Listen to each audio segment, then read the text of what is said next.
Good evening, Lord. Good evening, ladies and gentlemen. Good evening, Mr. President Erap.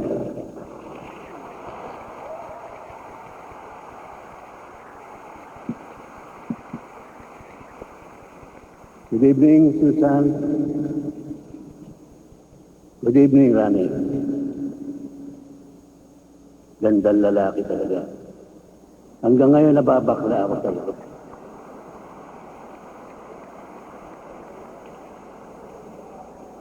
Kanya lang, ito mahilig ito sa good time, sorpresa.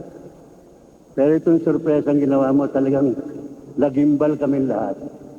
Buong mundo nagimbal sa'yo. Dahil magpapasko pa naman. Maraming nananangis. Lalo-lalo na yung mga hindi pa nabibigyan ng pamasko.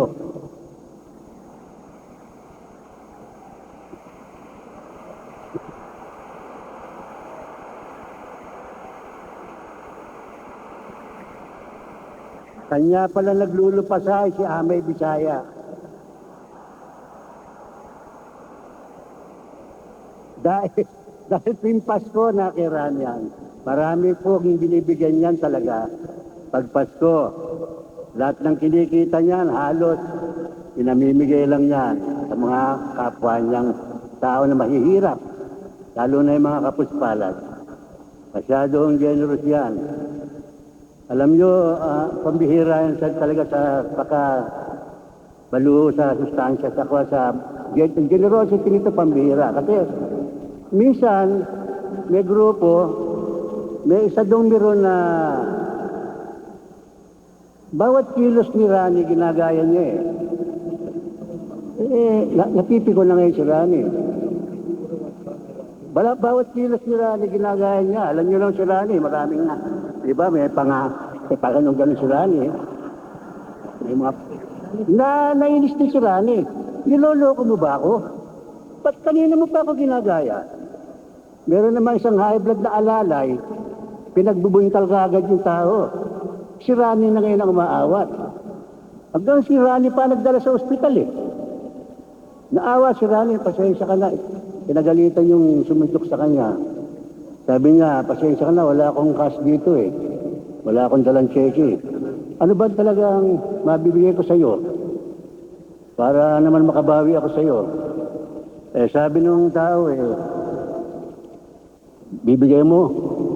Oo, basta kaya ko Kursunada ko yung jeep nyo Yung jeep ko, ito susi, sa'yo na. Ngayon, kinabukasan, marami nang umaartis ang ginagaya siya. Ba't nyo ginagaya? Wala pa kaming jeep Isipin nyo, jeep, isang ganun lang pinabibigay niyan. Yan, pag nakakita ng pilay, papara kotse niyan. Bibigyan ng pera. Pag nakita ng mga bata, pahihilirahin niya, bibigyan ng... masyado sa kapwa-tao yan, lalo na yung mga maliliit. Alam mo, mali lang ang timing Sabi niya sa akin, Erap, win or lose, gagawa tayo ng pelikula, magkasama tayo. Bago man lang umunat ang ating dalawang paa. Inunahan mo ko. Pero makikita rin tayo doon. Pero pakiusap mo, wag muna ngayon,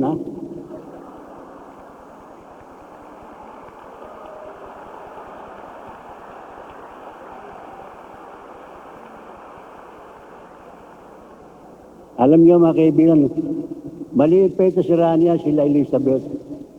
Sa Palaris pa noon. Ako na, artista na ng tatay niya. Labas ko noong hapon. Kasi unang pelikula ko 6 na buwan ako nag-shooting Nung pinalalabas na kasama ko yung tatay ko, sabi ng tatay ko, matatapos na yung pelikula, saan ka dyan? Nakikita mo ba yung Ripley na yun nasa dulo? O ano? Ako may hawak niyan. Pinanood kita dito, Ripley mo lang mapapanood ko. Yan yun. Pagdating dyan sa tatay ni Rani, binigyan ako ng party na doon. Hapon. Hanggang naging paborito ko ni Nanding, tatay ni Rani. Hanggang, hindi na kami nakita ni Rani nung mamatay kanyang ama. Nung makita kami ni Rani, producer na,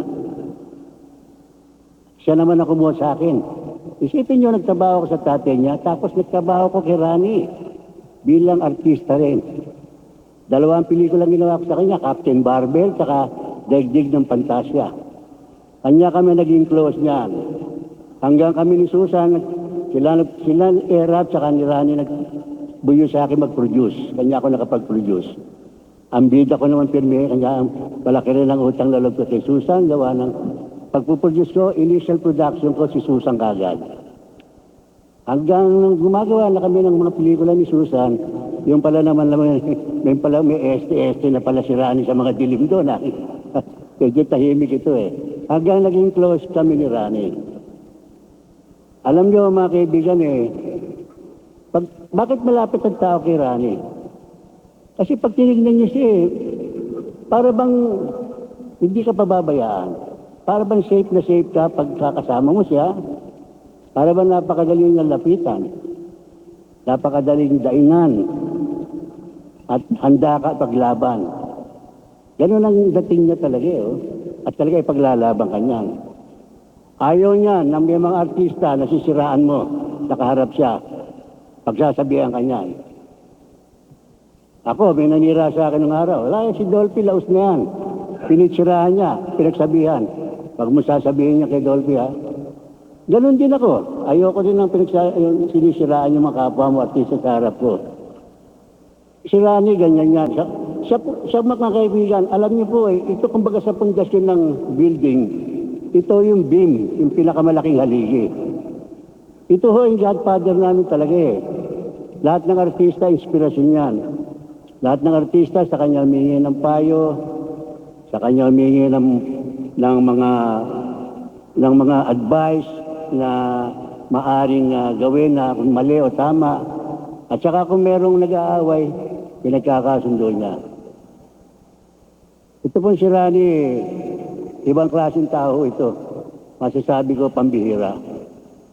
Kanya, Rani, nagtataka ko. Hindi ka natalo.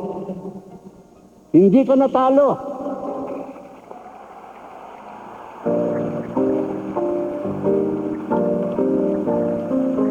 Paano ka matatalo? Nakita mo naman ang tao. Pagmula pa sa Arlington, sa St. Luke's pa lang, hanggang ngayon, ang pila. Pag pinagduktong mo yung pila na yan, magmula pa sa Arlington, hanggang ngayon, palagay ko, aabot na sa Babuyan Island. Hanggang Bicol. Hanggang ngayon, nabalitaan ko, may mga tiga-bubuinsa na hinaharang nila sa North Diversion. Paraanin nyo naman. Huwag nyong harangin yung mga tao.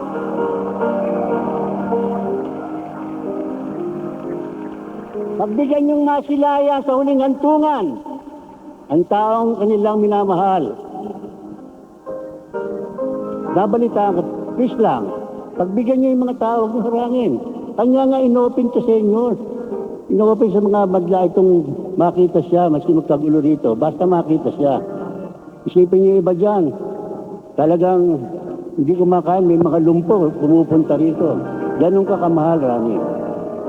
Alam niyo mga kaibigan tamang-tama siya dito sa simbahan Pag naiilawan siya, di ba tingnan niyo? Mukhang santo. Mukha na siyang santo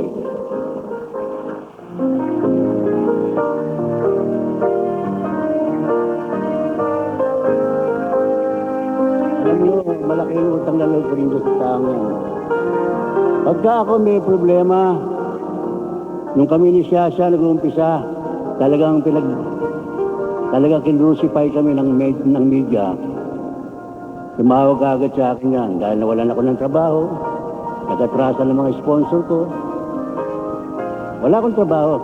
Talagang hanggang dito sa misa kumisan, nasa sermon kami, na mga immoral kami.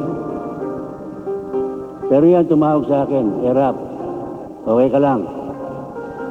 Basta may magagawa ko siya, I'm always listening. Nung ma-aksidente si Bandolf, nagpadala ka agad ng tao yan doon sa Urdaneta. Pinadala yung mga mayor ng San Carlos, Pangasinan, lahat para tumulong sa akin. Hanggang umuwi ako dito, dalala ko si Bago sa helicopter. Unang-una siya sa ospital. At pinamasahe ko, hindi ako iniwanan hanggang ako'y sa binigyan niya ako ng pampatulog hanggang makatulog ako. Ganun siya sa kamahal sa akin. Palagay ko, hindi lang ako nagmamahal sa iyo, Rani. Hindi lang mga tiyo-industriya. Buong Pilipinas ang nagmamahal sa iyo.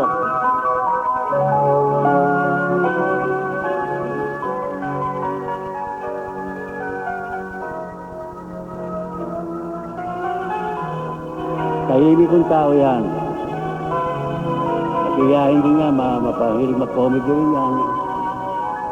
Kaya kami tatlo nila erap kuminsan. Pagka medyo mga kompromiso, tatawagin ako yung dalawa na yan. Minsan nagiinuman kami, iba-iba alak namin. Si Erap, scotch ang iniinom.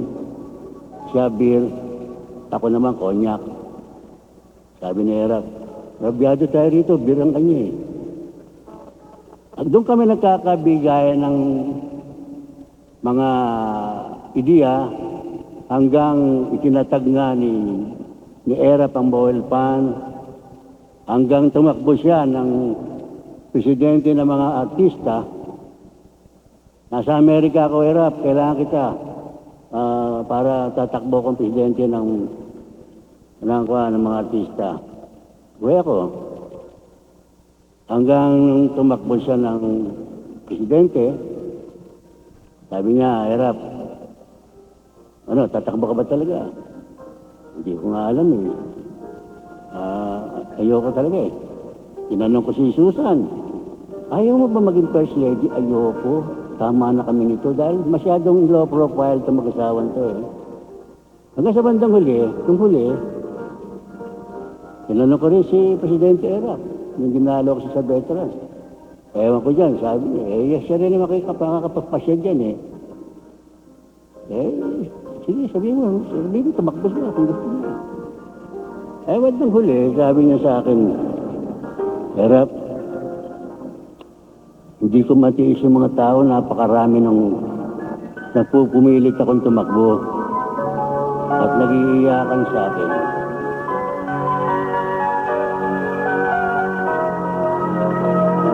Kanya napilitan siya tumakbo.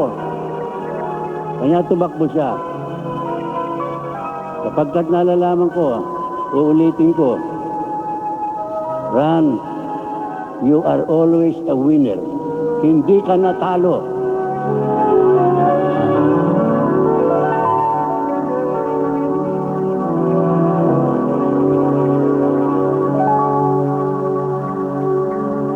Mabuhay si PJ! Mabuhay si Presidente Erap! Mabuhay ang Pilipinas! I love you, Rani. Bye.